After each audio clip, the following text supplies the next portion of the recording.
de la cumbre de Río. Quisiera saber, bueno, si se esperaba al presidente de Ecuador que esa iba a ser la conclusión de una reunión como esa y cómo se sintió el momento, porque Fue muy nosotros tenso. la vimos en vivo en Venezuela y era un momento. A ver, yo si no hubiera sido por el conflicto ni siquiera hubiera ido a la cumbre de Río. Yo ya había perdido la esperanza en esas cumbres presidenciales, que es perder mucho el tiempo sin grandes resultados. Frente a esta agresión, pues obviamente enseguida decidimos ir, pero no tenía esperanzas de que ahí se resuelva el conflicto. Para mí fue una sorpresa.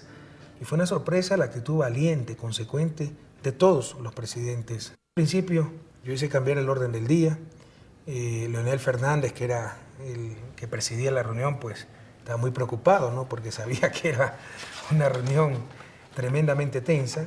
Hago la exposición de los hechos y viene Uribe y habla con más de una hora y leyendo cada documento de la supuesta computadora, algo aburridísimo, una falta de respeto para todos los presidentes y queriendo convencernos de que estuvimos bien atacados porque tenemos relaciones con la FARC en base a los documentos que después del bombardeo encuentran en las computadoras. O sea, no antes, ¿no? Ellos atacan y después encuentran la justificación para atacar, ¿no?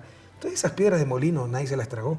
Ahí hubo intervenciones muy fuertes de Cristina Fernández de Kirchner, de Michelle Bachelet, del canciller de Brasil, Lula da Silva no pudo ir. Y poco a poco la posición colombiana se vio debilitada y acorralada.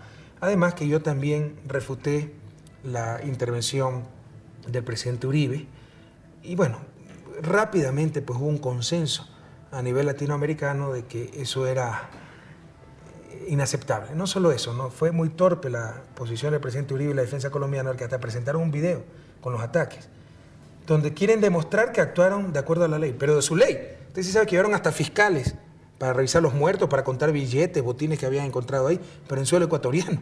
Imagínense para un presidente de cualquier país ver eso. Si más tarde me toca a mi país, ¿qué habrán pensado, no? Entonces el rechazo fue contundente, Uribe se vio pronto acorralado, sudaba frío, se movía, pese a lo sereno que aparenta ser, perdió los estribos, me interrumpió cuando yo hablaba, lo cual fue cuestionado por el propio Leonel Fernández. Y mientras tanto, con la ayuda sobre todo de México, se redactó un documento muy categórico que satisfacía totalmente las expectativas ecuatorianas, que en un principio no quería firmarlo Colombia, pero se vio totalmente acorralada, derrotada, y a la final tuvo que firmar, estableciéndose el rechazo a la agresión y comprometiéndose a nunca más agredir y a respetar el derecho internacional. Y sin embargo lo vimos después de la intervención del presidente Chávez. El presidente Uribe pues se movió muy rápido por el escenario, fue a darle la mano a todos los presidentes, incluido a usted, presidente Correa, ¿no? Pareciera en ese momento. El presidente Chávez también tuvo una intervención muy inteligente y muy apaciguadora, pero muy bien orientada. Y luego de eso, cuando él se vio acorralado, Uribe es así el hombre, ¿no? De bravucón, envalentonado al inicio. Cuando él se vio acorralado, entonces queriendo hacer parecer que todo esto era una pelea de compadres, quedándose las manos y un abrazo, se acababa el lío. Y los 25 muertos, la incursión en nuestro territorio, el primer bombardeo con bombas inteligentes en la historia de Latinoamérica, ¿dónde iba a quedar?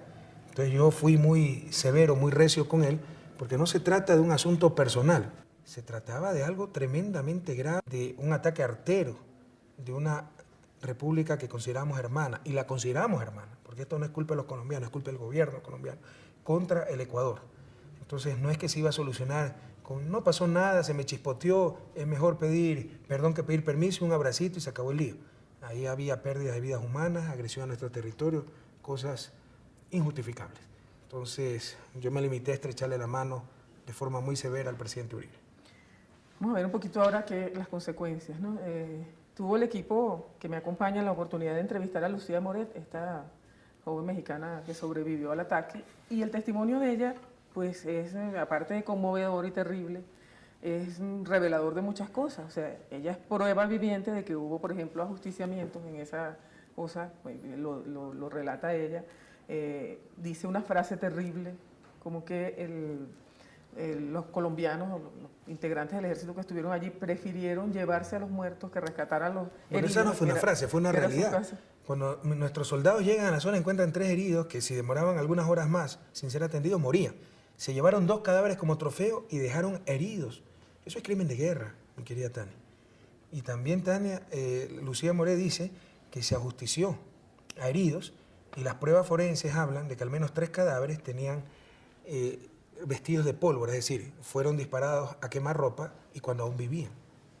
Sí, pero fíjese que hay dos posiciones muy distintas, la suya y la del presidente Uribe. El presidente Uribe, en declaraciones ofrecidas en México, no solamente dijo yo no me arrepiento, yo volvería a ejecutar esta acción, sino que dijo algo así como que todo el que esté al lado de la FARC es terrorista, es decir, esta joven estudiante era terrorista, el ciudadano ecuatoriano que estaba allí era terrorista. Cuidado, ninguno de ustedes es la FARC, porque seremos terroristas también nosotros y nos bombardean en este momento.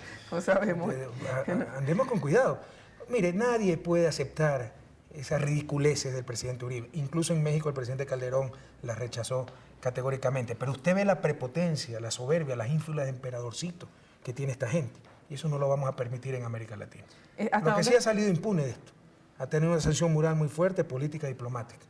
Bueno, esperamos recuperar la fuerza operativa de nuestras Fuerzas Armadas para la próxima vez poder responder de otra forma también. No vamos a permitir una incursión, una nueva incursión alevosa, artera, como la que recibimos el 1 de marzo. Sí, porque usted por el contrario dijo, no, lo importante es preservar la vida y la dignidad de estas personas. No están en una condición fácil. Apenas recién vimos un reportaje que publican los medios de Ecuador y nos imaginamos que otros también en la región sobre Lucía Moret y la señalan, bueno, como la persona no solamente, que además, y yo lo digo con toda responsabilidad, porque uno tiene que ejercer su rol en la vida con responsabilidad. Es un reportaje donde no se cita una fuente, se dice que es algún funcionario del ejército colombiano que habría dicho que ella no solamente estaba allí, sino que ella motivó a sus compañeros, organizó la expedición y que su intención era montar un grupo similar al de la FARC en México. ¿Qué acciones o qué apoyo está dispuesto el gobierno de Ecuador para con Lucía Moret y los otros, también el ecuatoriano, la familia? A Lucía Moret la atendimos con toda la humanidad y toda la solidaridad con la que hubiera atendido el pueblo mexicano, un ecuatoriano en la misma situación, porque estoy seguro que los mexicanos hubieran hecho lo mismo. Ella no cometió ningún delito en el Ecuador. No es lo que dice Uribe, ¿no? Que por estar en un campamento de lo que ellos llaman terroristas, ella también es terrorista. En consecuencia no hubo cargos por parte de la Fiscalía, que es autónoma, no es el gobierno, es la Fiscalía autónoma. Y salió del Ecuador cuando quiso, cuando ya se recuperó sus heridas y me parece que está en Nicaragua. Pero le reitero lo que ya dije en México. Independientemente de lo que vino a hacer Lucía Moret, de sus antecedentes, de los cuentos, verdad, de lo que haya, en este país no hay pena de muerte. Y aquí respetamos la vida. Entonces, independientemente de sus intenciones, su pasado, lo que quieran creer o no creer, nosotros vamos a actuar exactamente de la misma forma. En este país no hay pena de muerte. Fue una herida dejada abandonada por la fuerza pública colombiana. Se llevaron cadáveres y llevaron los heridos. Así que así hubiéramos sabido que era guerrilla lo que usted quiere, le hubiéramos dado la misma atención con la misma humanidad.